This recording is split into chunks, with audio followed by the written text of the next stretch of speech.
Good morning everyone. Political science के सभी students का एक बार पुनः श्रीमती मौर्य देवी तापड़िया कन्या महाविद्यालय जसवंतगढ़ के इस यूट्यूब चैनल पर हार्दिक अभिनंदन स्वागत करता हूं। और अगर अब भी किसी स्टूडेंट ने हमारे महाविद्यालय के इस यूट्यूब चैनल को सब्सक्राइब नहीं किया है तो सब्सक्राइब कर लो, ताकि इस कोरोना वैश्विक महामारी के समय आप अपने जो निश्चित एग्ज़ाम है इसकी जो प्रिपरेशन है इसको अनवरत जारी रख सके।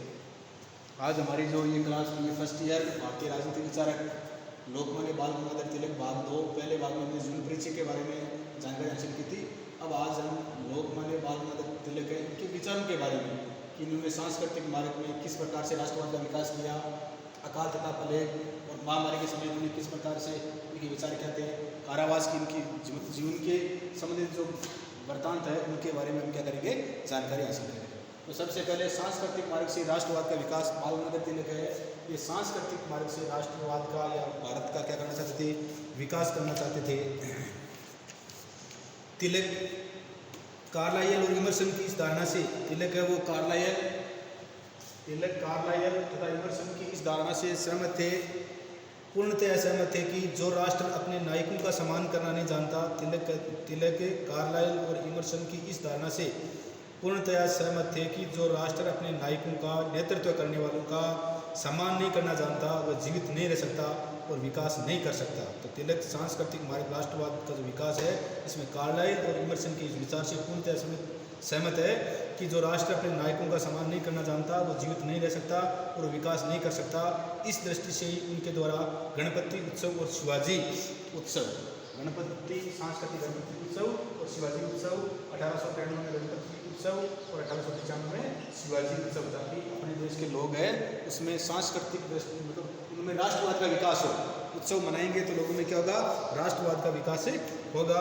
गणपति उत्सव का उद्देश्य हिंदू में धार्मिक उत्साह का जागृत करना था तथा उनमें एकजुटता की भावना उत्पन्न करना था। शिवाजी उत्सव का ध्येय जनता में स्वाभिमान तथा आत्मसम्मान की भावना को पुनर्जीवित करना था। तो गणपति जो उत्सव है उसके द्वारा हिंदू में धार्मिक जो भावना है उसको जागृत करना था, एकजुट करना था हिंदुओं का।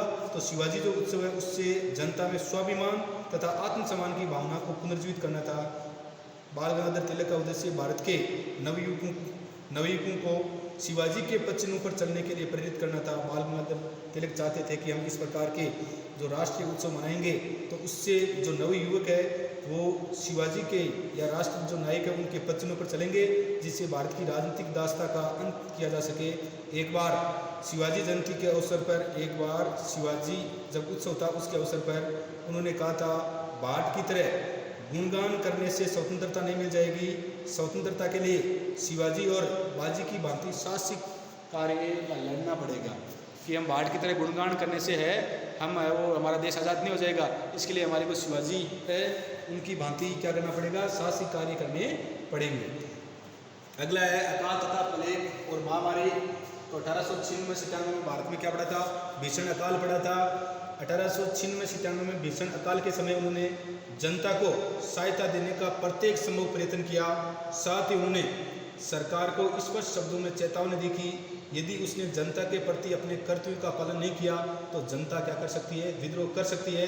उन्होंने दरिद्र ग्रामवासियों को उनके अधिकारों का ज्ञान कराते हुए कहा कि लगान अदा करने के लिए भूमि, बेल या संपत्ति नहीं बेची जानी चाहिए। अगले वर्ष बम्बई में प्लेग की बीमारी, अगले वर्ष बम्बई में 1897 में बम्बई में प्लेग की महामारी है वो भीषण रूप से क्या हो गई थी, फैल गई थी।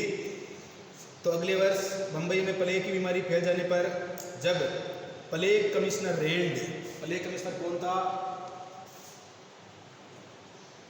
प्लेग कमिश्नर कौन था, रेंड। तो प्लेग कमिश्नर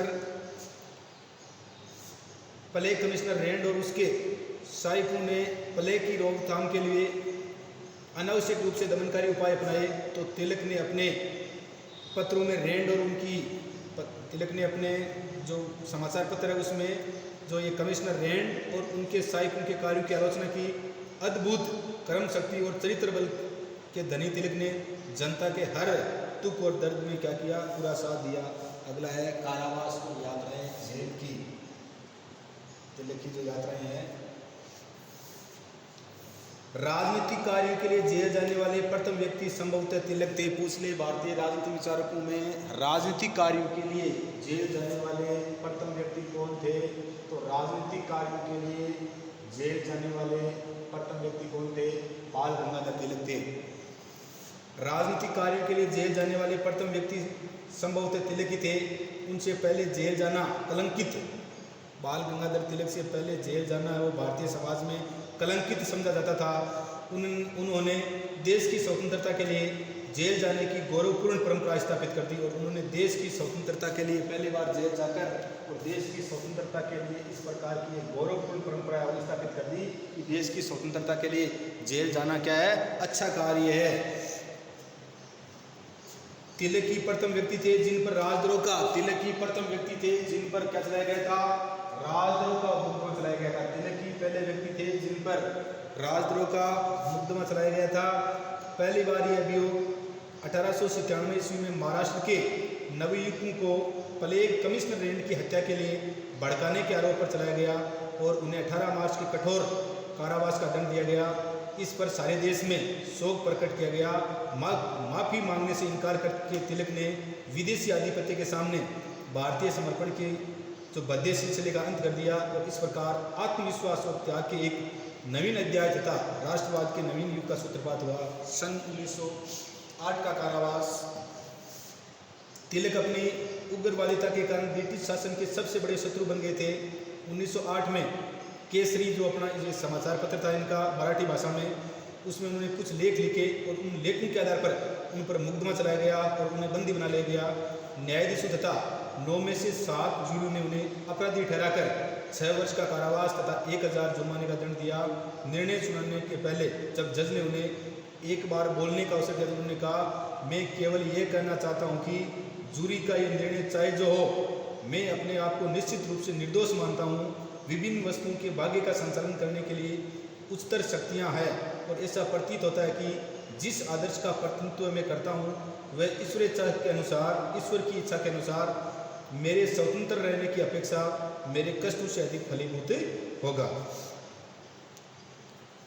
सन 1914 में कारावास से मुक्त होने पर तिलक पुनः राष्ट्रीय आंदोलन के कार्य में लगे और सन 1916 से 18 के वर्षों में भारत की जनता को जागृति प्रदान करने के लिए श्रीमती एनी बेसेंट के साथ मिलकर उन्होंने होम रूल आंदोलन चलाया।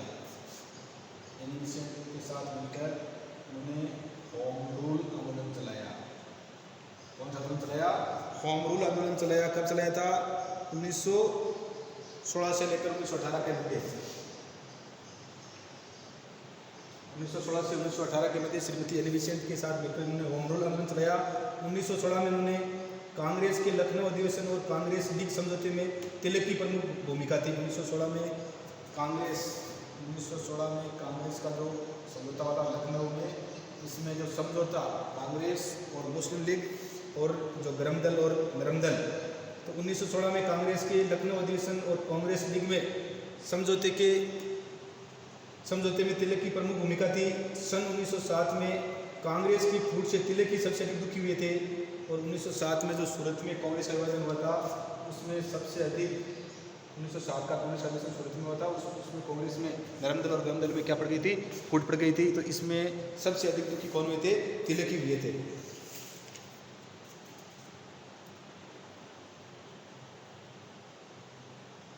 तिलक वो उच्च कोटि के विद्वान थे।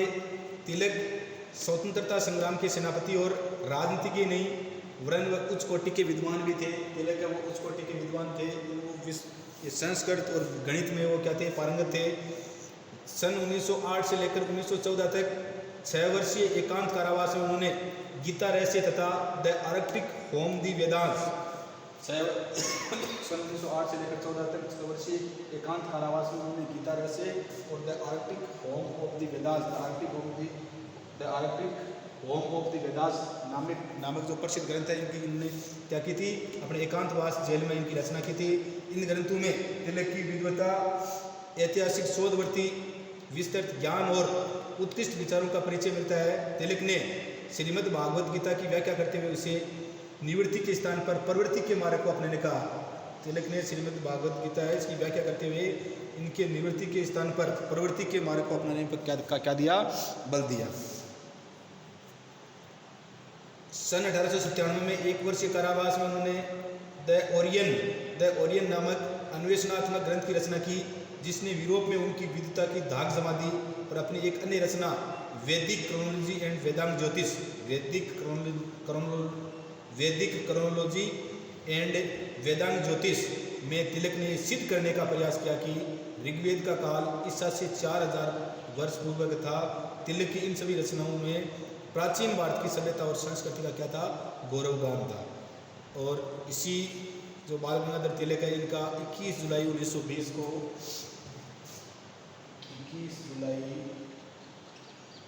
1920 को बम्बई में, बाल गंगाधर तिलक का 21 जुलाई 1920 को बम्बई में आकस्मिक बीमारी और स्वाधीनता संग्राम के इस विकट योद्धा का स्वर्गवास हो गया, और उनकी अभूतपूर्व शव यात्रा में 2 लाख व्यक्ति क्या हुए थे, सम्मिलित हुए थे। तो 21 जुलाई 1920 को बम्बई में आकस्मिक बीमारी से स्वाधीनता के विकट योद्धा का क्या हो गया, निधन हो गया। और इसकी जो अंतिम यात्रा थी उसमें लगभग 2 लाख लोगों ने क्या लिया था, भाग लिया था, या 2 लाख लोग शामिल हुए थे। इस प्रकार आज हम बाल गंगाधर तिलक के जो सांस्कृतिक मार्ग में राष्ट्रवाद का विकास है, इसके विचारों से हम क्या हुए, जीवन की जो महत्वपूर्ण घटनाएं उनकी हमने जानकारी हासिल की। और यहाँ से विभिन्न जो कॉम्पिटिशन एग्जाम है, यहाँ से ये आते हैं, विशेषकर समाचार पत्र और इनके जो ग्रंथ तिलक के उनके बारे में पूछा जाता है। तो वीडियो को लाइक शेयर और सब्सक्राइब कर देना। जय हिंद, जय